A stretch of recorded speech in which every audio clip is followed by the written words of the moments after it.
All right, folks, welcome to Premium Fuel Magazine. We are here today at Thomas's garage, and we've got the poor Cobra on the ground.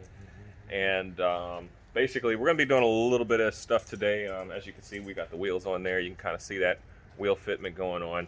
And we're going to be pushing the car out of the garage today. We're going to try and clean out the engine bay just a little bit. Going to go ahead and say goodbye to these Stance Boy wheels that we got. Hate to say goodbye to them, but I need to generate a little bit more money for this project. Plus, that's going to be a 5-lug.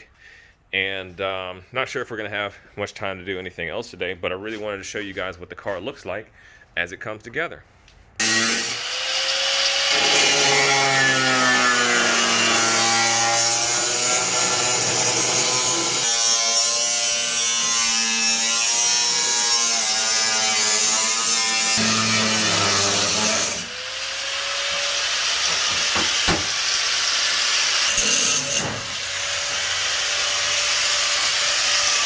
I think the other side's good.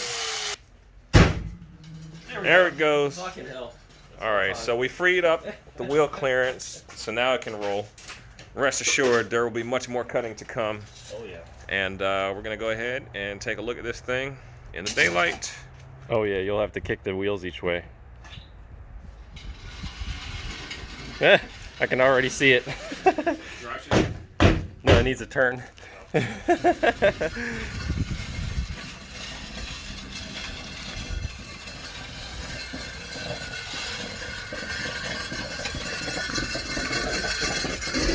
Oh yeah, that drive shaft's gonna dig into the ground. We're gonna have to pull it out. Just jack the back up and cut the end off, maybe? Question is, can we jack the back up? And the answer is no. Oh no.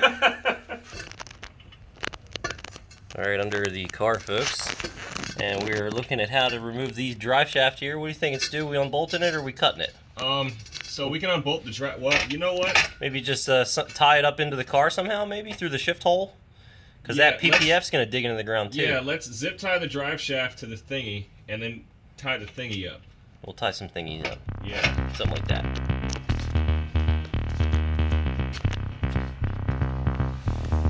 Zip tie delivery.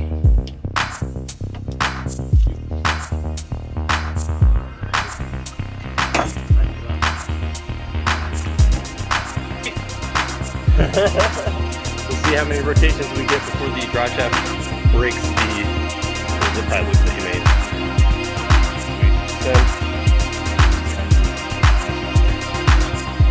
Squat good.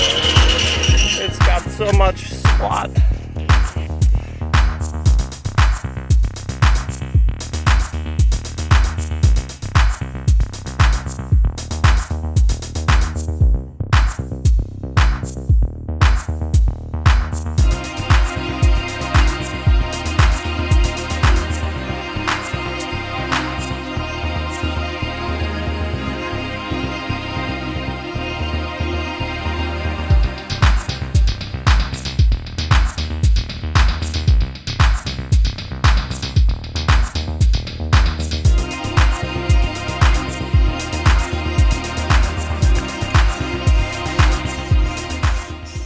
Alright guys, so we got the engine bay all cleaned out and painted. Like I've said before, this is pretty much going to be the same theme as the Mustang. This is going to be a baby drift fox. And Look at the damn camera. Yes. So Stop saying there we have it. I edit the ums out. You got like 7 of them already. Yeah. So this is as far as we're going to get today. Just one piece at a time. It looks great on the camera. It really does. With the shine, because it's still wet. Hell yeah. We're going to take the heads of the motor over to One Off Customs, Ed Stanley. He's going to get the heads cleaned out for me because Shout out to Ed. the heads are super nasty. And then maybe next video, which maybe in a couple of weeks, you may see us actually putting the engine into the car.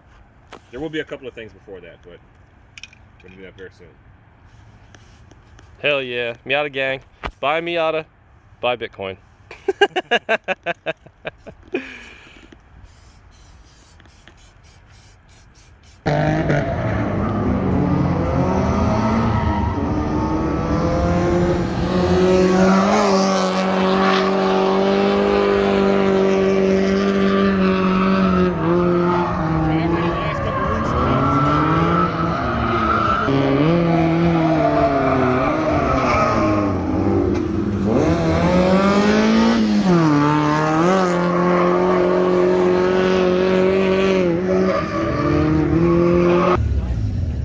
right, guys, I just drove a Miata literally for the first time.